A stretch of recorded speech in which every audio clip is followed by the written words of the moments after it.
Hello, everybody. How you doing? We have a pretty big OTA to talk about. Let's get right into it. So, this one has a lot of changes, and it does seem like overall that they are pretty cognizant of what's happening in the meta. There's been a lot of Professor X. There's been a lot of Hela. Those are like the two that have been really annoying. Like Destroy is always there, but they're not really an annoying deck to face. I would say like you know what they're gonna do. They know what you're gonna do. There's some counterplay. It's not like a problem. But Cannonball stuff is just get me out of here. And then Hela is like if they high roll, like there's nothing you can do, right? And it's just like okay, well, good for them. And then Gilgamesh season pass card. I think they've done a pretty good job holistically of like having the seasons pass be decently strong, or at least it seems nowadays they're worried about it being too weak. Like the Black Swan is the most notable one where that one just didn't land, and they really want to avoid that happening again, right? So they've definitely made some changes to a couple of cards. First one being Professor X. So this one's going from a 5-1 to a 5-2, which at first glance seems like you're buffing the card, but I think a lot of decks that are using Professor X are using Ravona. So you are kind of losing that Ravona synergy. So being able to play this on 4, followed up by, Cannonball or whatever, that's really not going to be as easy to do. So that's a pretty big change right there. It does seem like a buff, but I do think the Ravona synergy is meaningful that to take out. And then you do have the ability changing now. It's going from being locked down so cards can be added or removed to moving is now the only way to add or remove a card from here. So you still kind of keep most of the lockdown ability, but now move does become a way of interacting. So this seems to me just to take out Cannonball synergy essentially. Like Cannonball was the combo, you play this and play this first, and you play Cannonball, and you just kill a card for free most of the time. So now you're going to not have that freedom to do that. It does mean that Magneto now affects the lane, which I think is pretty cool. So there's some kind of lore elements there, but generally this is just a nerf in holistically from how you usually play this card. Now, if you're doing like Daredevil, Professor X stuff, you're I'm not gonna say you're weird, but you're probably not as bothered. But you were probably running Cannonball in that deck anyways, so you're still probably thinking about this. But yeah, just I think this is the right direction because Professor X being strong is kind of frustrating to play into, and the meta. I don't think you want to like. I don't think that meta is super healthy when this is like the strongest thing to do. Like this should be a tech card in essence, and it's not really played like a tech card right now. So I think this helps change some stuff. Ravona doesn't like it as much, and you also don't have the Cannonball synergy that is just so free. So thumbs up with this change. I think it addresses a lot of the issues. We'll see. Like it's still a good card, which I think is the main objective, but we'll see if it sticks around with this changes. Next up we have the talk.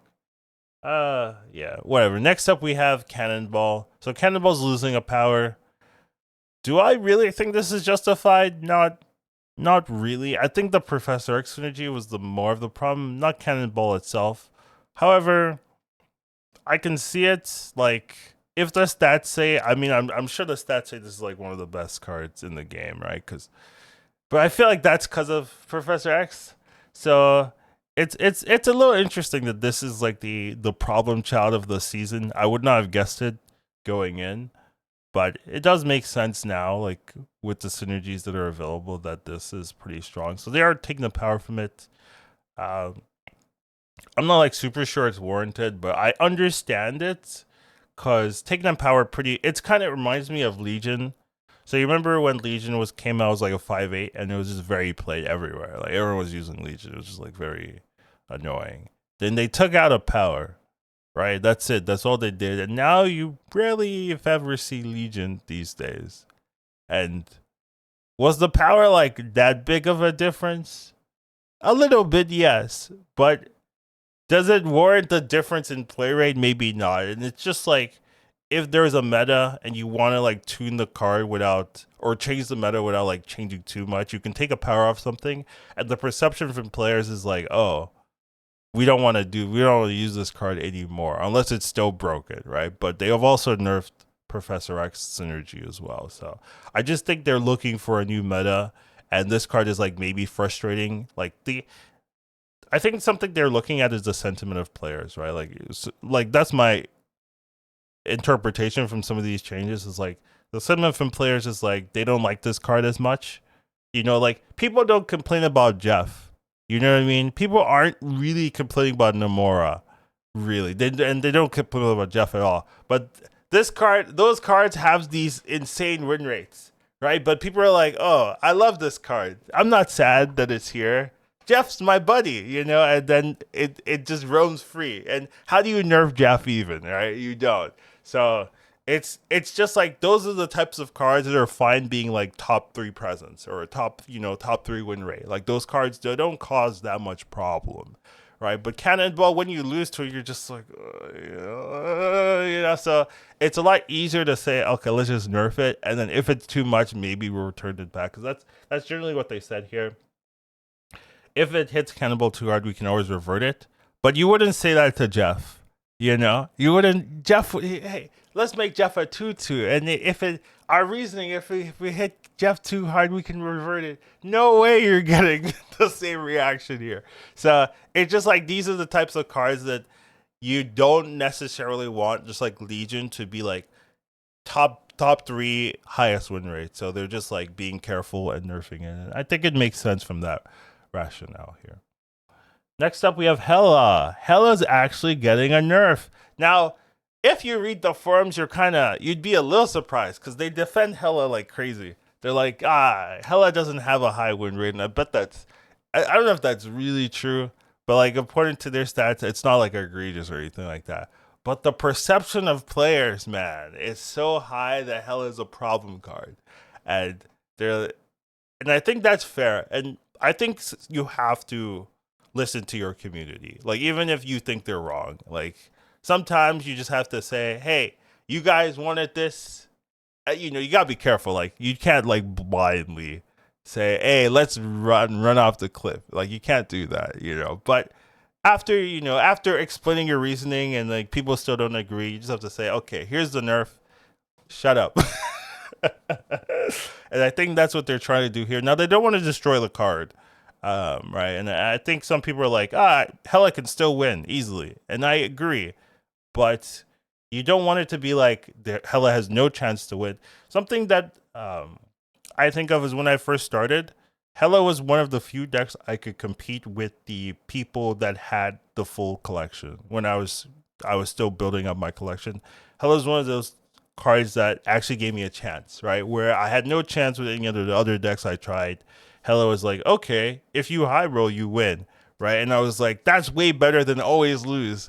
So it's hard to argue that Hela has a place. Now, you might want to argue like Hela isn't the deck we want new players to have to play in order to have a chance, right? And that's a fair argument. But the cards that are being released right now are very good. Like they have hit like some balance cycle where a lot of their cards being released hit this like standard of goodness that we consistently did not see before. Where cards like Howard Duck, like I feel like Howard Duck would not be made in this balance economy, right? Like it's just too weak. It would be flagged before that, right? Whereas you just have like good card, and it's hard for new players to have a deck that can compete when every month you have like 3-4 cards that are like making top decks. That means you have to use all your resources every single month, right? If you want to compete, so Hela lets you do that. So I don't think you want to make it too weak, but you do want to make it where a bad draw is actually a bad draw.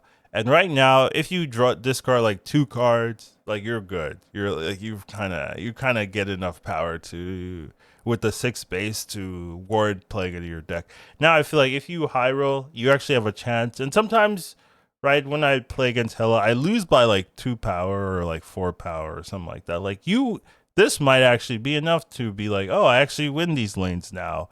Or it's like, okay, he has 3 cards in this lane. The best thing he could pull is like a Magneto or a Giganta or whatever. Like I can put 13 power here. Like I can win this lane for sure. So I think that does matter. So we'll see. Like we'll actually see how this affects it, because you are maybe losing 4 to 6 to 8 power. That might not matter, but it means like Iron Man. Like if you discard Iron Man, like that's -2. Like it's meaningful. So I do think this should help change the meta and make Hela not like, oh my god, high roll, even low rolls are high rolls essentially, which I think is the right decision here. So I'm happy with this change too. We'll have to see though, but from looking at it, it looks right.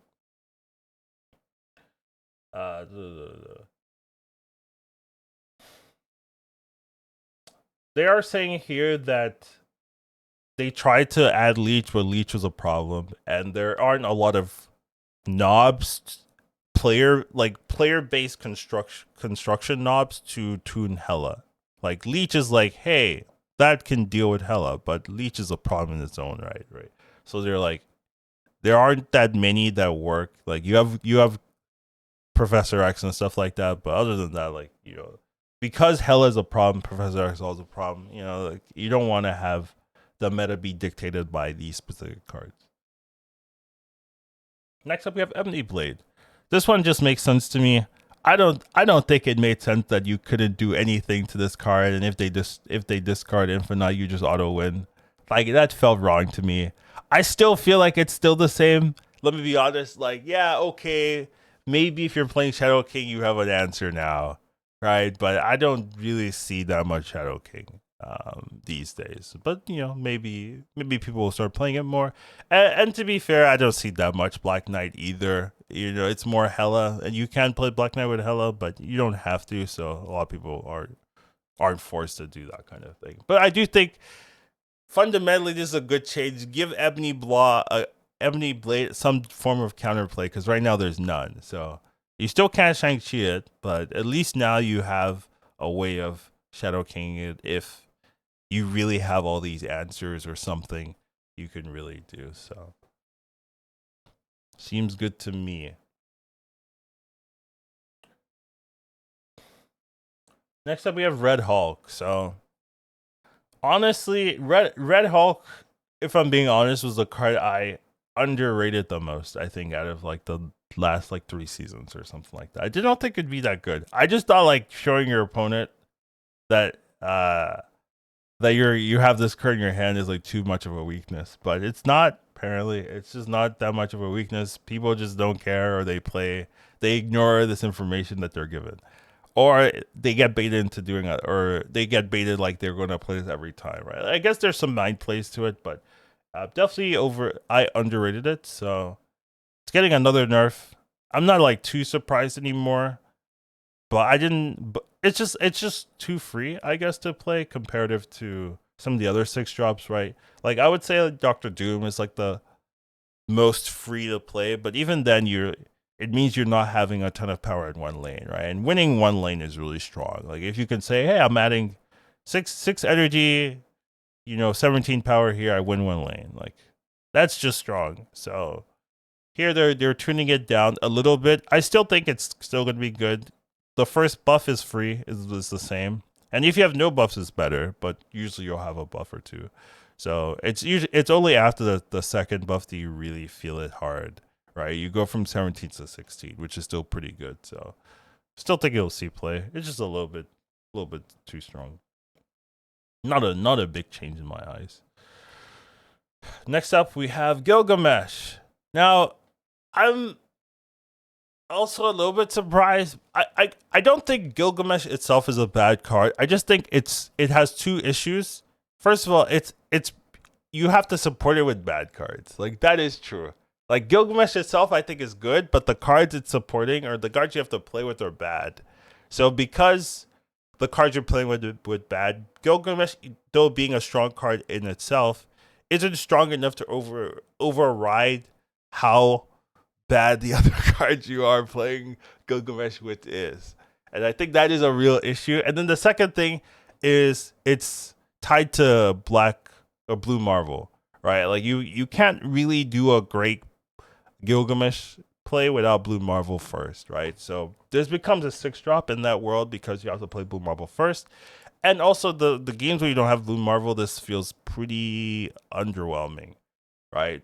I think if they make cards that can kind of do blue Marble's job without actually being on blue Marvel, it will feel a lot better to play Gilgamesh. But right now, that's not really the case. You kind of have Khazar, but then you have to play Khazar, which also I think is one of those like underpowered cards right now. So I'm actually in the opinion that if they fix those issues, this card is going to be very broken. Not broken, but like overtuned. You know, I feel like they released it in a okay spot if the supporting cast was strong. But without the supporting cast being strong, Gilgamesh is now weak. Now they've buffed Gilgamesh where I think it's stronger than it should be, but it's probably fine because the supporting cast is weak.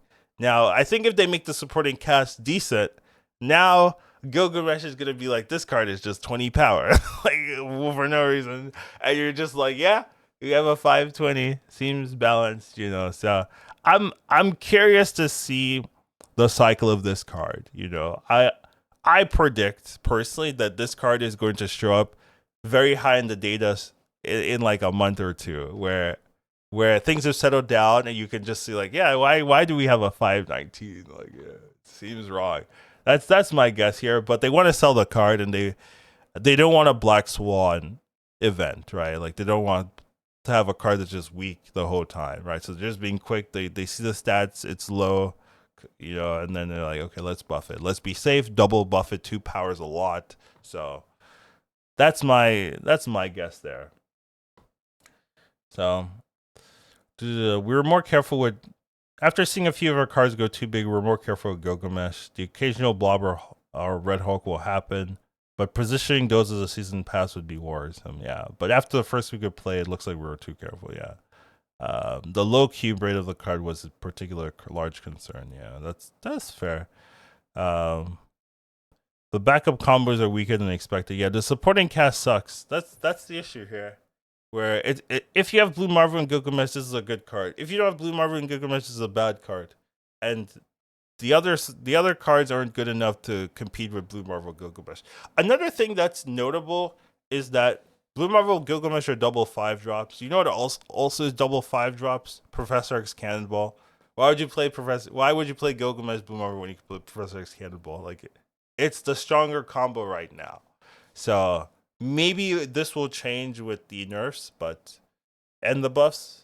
But before that was definitely the case. So it just didn't make that much sense. But I do think now you might actually see some Gilgamesh in play, and it actually might be strong. Next up, we have Captain America. Captain America's getting the buff. Yes, for me, because like this card should be playable, right? Like this card should be actually good in the meta. Like it's now a 3/9 if you have 4 cards. You know, like it's an Ant-Man. You know, but actually on rate. So I think this is a good change. I think Captain America should be strong enough to see play. I still think Spider-Man is another one. Like, you know, give it a power. Like, yeah, I'm a famous fictional character buff. Like, you know, Captain America, Spider-Man. These guys just get an extra power for me because they're famous. You know, that's my current thoughts. But yeah, moving on. We have Shanna. So this is pretty interesting. This kind of reminds me of the Zoo archetype. I think Zoo archetype isn't that good because the support is weak, right? And Shanna is one of those, like, support is weak. Like a 3/2 base.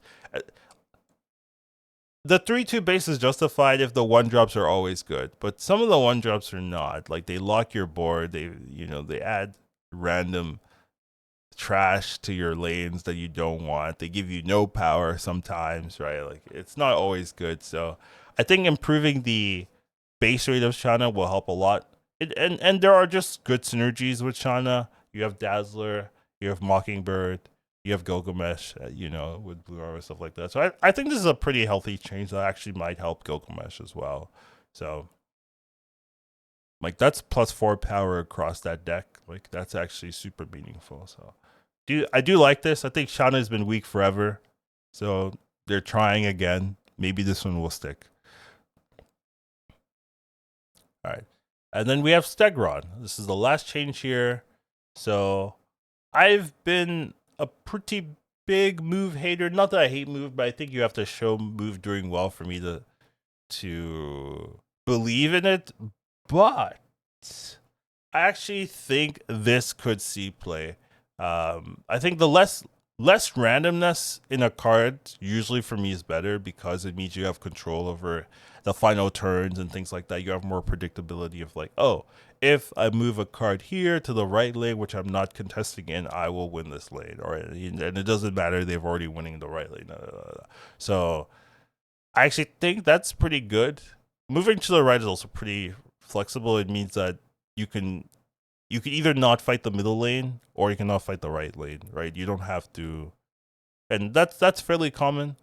So you can just pick a lane. Hey, I'm not fighting, and the Stegron is basically Cannonball for 4. You know what I mean? Like not really, but you know what I mean, right? Like it removes the card from the game. It doesn't target the highest or anything like that, but it removes the card from your proverbial game in terms of like you move it to a card, a lane you're not fighting. So I actually think this actually might see play, even in non like move specific decks.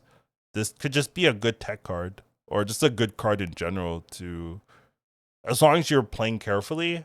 So I can actually see Stegron finding a place now, which I couldn't really say before. So I think this could work. Like I'm hopeful for this being an actual playable card now. Now, will it be too good? It's actually possible. Like the way it's worded, move to a right, you can kind of look at it like a Shang-Chi, but it's not targeting your highest cost. So there are definitely some downsides to it. So maybe it'll just be a fine card. But yeah, I think it's actually in a playable spot with this particular version compared to before. So Stegron's one of those fine cards that's never been good or bad. It's just failed to find a steady home. We think that's in part due to the original effects randomness. Giving Stegron more specific effect will create more space for existing cards and perhaps lead to Stegron claiming a space all of a sudden. I agree with this. I think you actually might see Stegron being played. Like this is a card to test. I think it's in testable range where if you want to make a deck with Stegron, it's not like, oh, you're trolling or anything like that. It's 4/7 is good base stats. Like I think that's the base stats you need to have like a weird ability, So I'm kind of happy with this. And overall, like I'm pretty happy with the changes. Stegron's good, Shanna's good, Captain America's good, Gilgamesh.